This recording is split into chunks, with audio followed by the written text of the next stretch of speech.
সৌমিত্র খা ফের পার্লামেন্টে দাঁড়িয়ে একটা ঝড়ো বক্তৃতা দিয়ে গেছেন।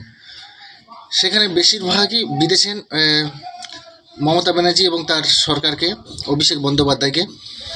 কারণ যে লিভস অ্যান্ড বার্নস কোম্পানির যে ঘটনাগুলো হয়েছে তার মাথায় রয়েছে হাজার হাজার কোটি টাকার যে দুর্নীতি হয়েছে, তার মাথায় রয়েছে অভিষেক বন্দ্যোপাধ্যায়। অভিষেক বন্দ্যোপাধ্যায় ছাড়া এ কাজ হয়নি, সেটা সৌমিত্র খা একদম পার্লামেন্টে দাঁড়িয়ে অভিষেকের সামনে আঙুল দেখিয়ে সেটা বলেছে পার্লামেন্টে, আর সেটা সবাই শুনেছে।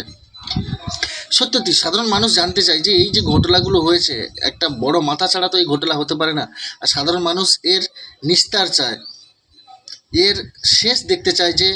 যে ধেড়ে ইঁদুর মাথায় রয়েছে তাকে সিবিআই অবিলম্বে গ্রেপ্তার করুক।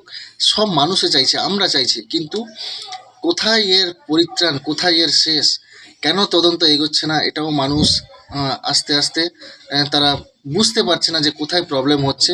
এর মাথায়